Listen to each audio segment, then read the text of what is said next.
Today I'm very lucky to be interviewing Nancy Jean. She is the author of the Tulip Sisters Adventure Series, with the first book being Enter the Human Realm, I Yeah. believe. Okay, good. At least I got that one. Thank you so much for agreeing to this interview. Can't read my own writing. It's horrible. That's quite all right. I do the same thing. Thanks for having me. Yeah, I'm so glad I could get you and get you here, and hopefully this storm stays off just a little while longer. Can you tell our listeners a little bit about yourself? Sure. I am a transplanted Floridian down from the north, so I didn't have to shovel snow anymore. And I have been a practitioner for probably over 13 years. I think, as most people, I think I was probably a pagan all my life, and I just started practicing 13 or so years ago. And I have been writing for many, many years, but I just never entered the publishing world until recently. Mm-hmm. But so if I had to identify myself, I would say I'm a pagan and a writer, in that order. There you go. Now, how many books have you written so far? Just the one that has been published, Enter the Human Realm. I'm a couple weeks away from publishing the second book in the series. Mm-hmm. But before that, I mainly wrote just for creative writing and I did a magazine article or two, but I didn't really get the book out until Enter the Human Realm. And do you do this full-time or part-time? Part-time. I would love to do it full-time, but, the mortgage companies, they're so picky about getting their money. They like money. I don't know what it is. I know. It's awful. So, yeah, I have to help them out with that. And after work, and I'm off for the summer, but I'm also a student, so I get it in there. But I always try to make it somewhat of a priority because it's my favorite thing. Yes. Yeah. Now, talking about your book, Entering the Human Realm, can you give us a little insight into the main characters and the setting, the scene itself? Sure. The main characters, there's actually four. It's four sisters, and the fairies each represent an element. So there's an earth fairy, air, fire, and water, obviously. And I really tried to keep their personalities consistent with their air signs, or their particular signs, not only the air signs, but, for example, the air fairy is very communicative, and the fire fairy is very much the go-getter. And I didn't want to box them into that, but I wanted to kind of give that connection to the elements. And they are parallel, in a parallel universe, but the first book is centered in Tampa. Into the Human Realm is in Tampa, Florida. Oh, nice. And then, so they're going to be going to different gathering spots and kind of developing their skills and their personalities as they go through the series. And that's funny because I know exactly where Tampa is because I used to live in Newport Richie. So. Oh, perfect. Good. Yeah. So, you'll be able to catch up on a few things. Yeah. Mm-hmm. Yeah.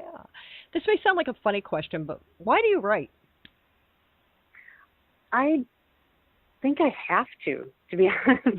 If I didn't, I would have so much stuff going on in my head that the people around me would just constantly be telling me to shut up. So I think I have to write to get out my ideas. And, like people who are talented with music, which does not include me, they just have to be able, they perform their music whether they're alone or not. So I think it's just something that I have to do.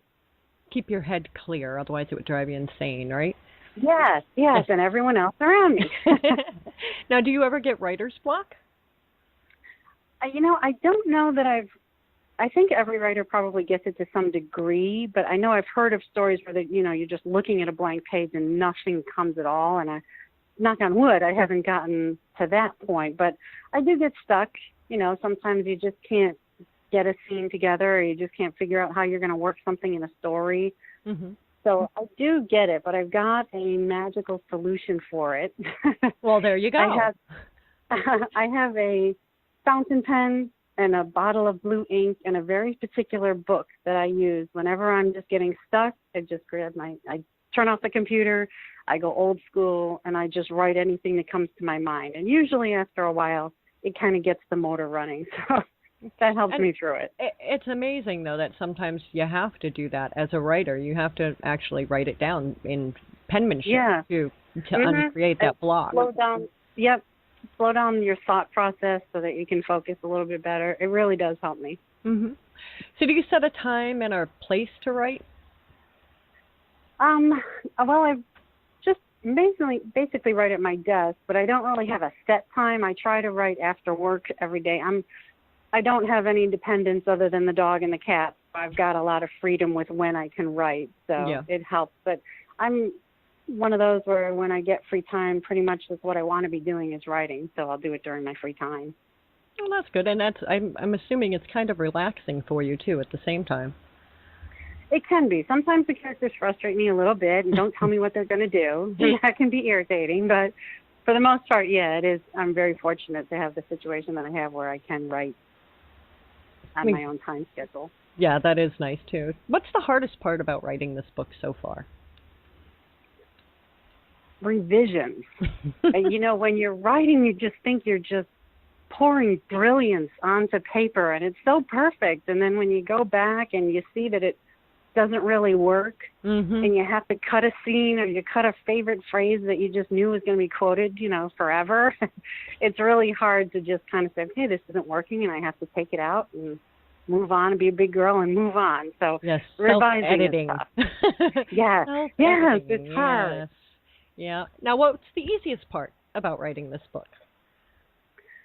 I think just coming up with the idea. That's the most fun for me, is getting inspiration from the weirdest of places. Music and nature, of course, have always inspired me, but sometimes, if I'm watching a scientific show about the planets, and I'm like, oh, that would be cool if this happened. So it's just kind of cool to be open to that kind of inspiration. I think that's my favorite part about writing.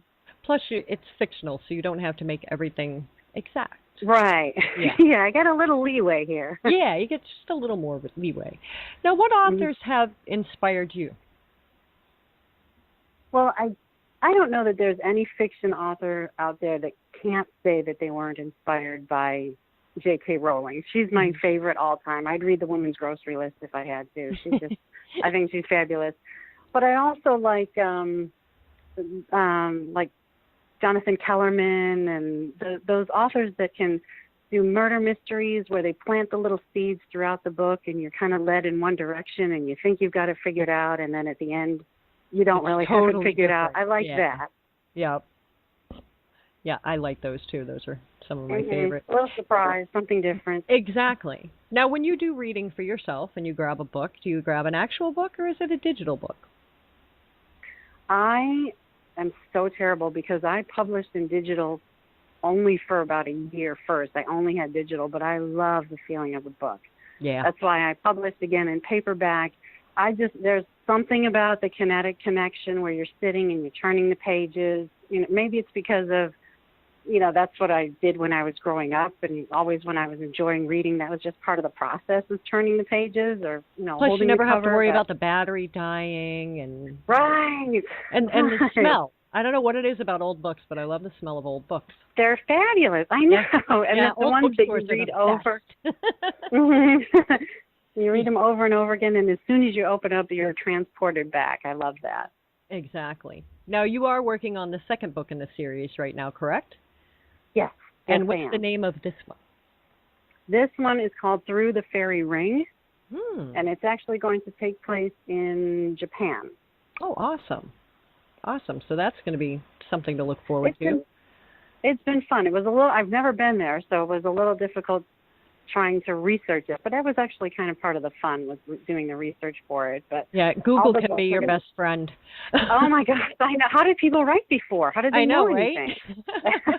Yeah, because Google Earth, you can drive down the streets and everything. It's great. I know. It's kind of creepy, but it's handy. It's still good in a way. Because I can't afford to travel, so that's about as close to traveling as I'm getting. I know. I need one of those virtual reality things where you strap on your head and go to the beach for a day. Yeah, exactly. Now, do you have any advice for any aspiring writers?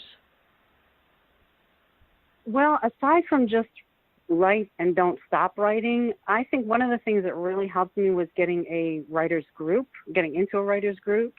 When I took a creative writing class, it was probably about 10 years ago, we formed a group just from that class because our teacher recommended it, and it was probably the best thing I ever did, because writers are going to be honest with you, but they're also going to respect that, this is your heart and your soul. So they're going to, you know, give you honest opinions but not break your heart. Exactly. And also just, yeah, and just the exchange of ideas. And I wouldn't have been able to finish the first book without my writers group. So definitely that's important.